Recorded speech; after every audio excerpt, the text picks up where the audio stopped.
আসসালামু আলাইকুম। আজও আমি আপনাদের সাথে দুরূদ সম্পর্কিত একটি দোয়া কবুলের সত্য ঘটনা বাংলায় অনুবাদ করে শোনাব। আশা করি আপনাদের কাছে ভালো লাগবে। আমি তার মতো করে বলার চেষ্টা করব ইনশাআল্লাহ।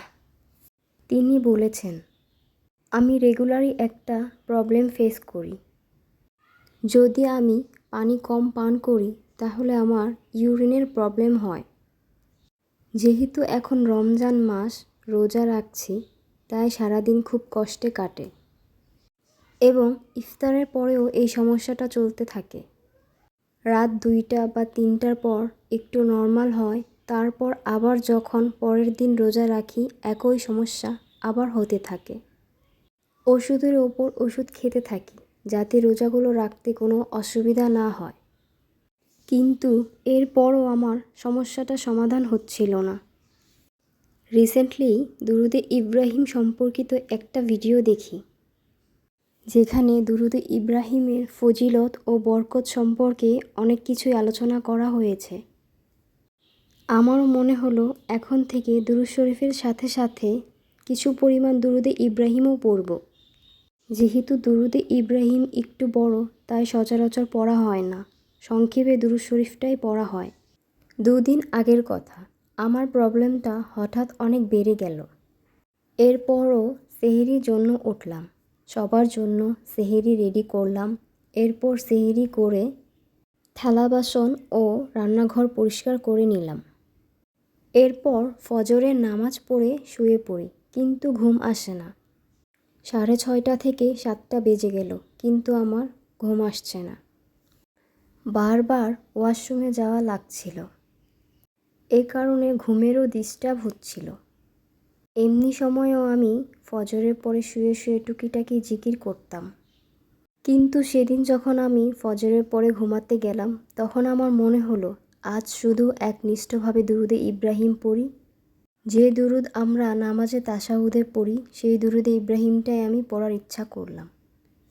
এরপর আমি 11 বার দুরুদে ইব্রাহিম, 11 বার আল্লাহুম্মা গফিরলি ও আবারও 11 বার দুরুদে ইব্রাহিম পড়লাম এবং রাসূল পাকের উপর হাদিয়া করে আমি আল্লাহর কাছে দোয়া করলাম, হে আল্লাহ, এই দুরুদে ইব্রাহিম ও আল্লাহুম্মা গফিরলি এর বরকতে আমার সমস্যাটা সমাধান করে দাও। আমাকে আরামদায়ক ঘুম দাও। আমার ইউরিনের প্রবলেমটাও যেন ঠিক হয়ে যায় এবং আমি সুন্দর মতো ঘুমাতে পারি। এভাবে আমি 3 দফা আগে ও পরে দুরুদে ইব্রাহিম ও মাঝে 11 বার আল্লাহুম্মা গফিরলি পড়ে হাদিয়া করতে থাকি এবং 4 বারের বেলা আমি কখন ঘুমিয়ে পড়ি নিজেও বুঝতে পারলাম না।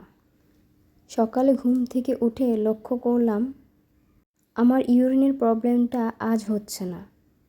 আমি রীতিমতো অবাক হয়ে গেলাম। এতগুলো রোজা কত কষ্ট করে কাটিয়েছি, কত ওষুধ সেবন করেছি। লাস্ট ইয়ার হসপিটালেও ভর্তি হতে হয়েছিল, শান্তিতে ঘুমাতেও পারতাম না।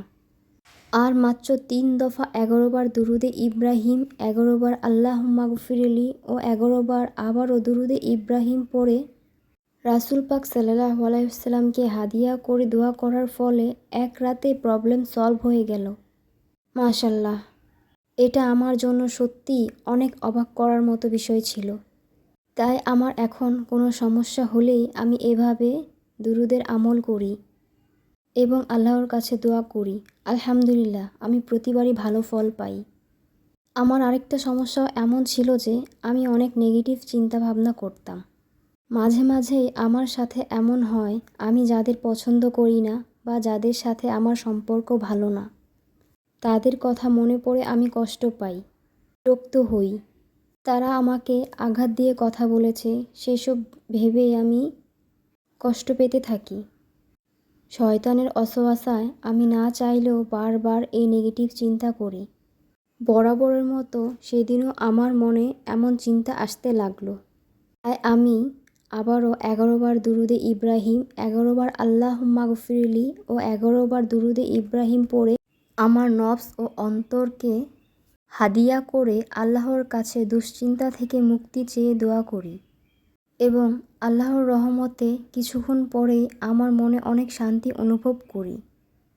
নেগেটিভ চিন্তা থেকে মুক্তি পেয়ে যাই। আলহামদুলিল্লাহ। আপনারাও এই আমলটা করে দেখতে পারেন। আপনাদের যে কোনো অসুখ বিসুখ ও সমস্যা থেকে মুক্তি পাবেন ইনশাআল্লাহ। আল্লাহর উপর ভরসা রাখবেন। দুরূদ শরীফে অনেক শক্তি রয়েছে, অনেক ফজিলত রয়েছে।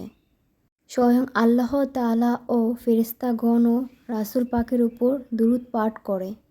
তাই আমাদেরও উচিত অধিক পরিমাণে একনিষ্ঠভাবে সবসময় দুরূদের আমল করা, দুরূদ পাঠ করা।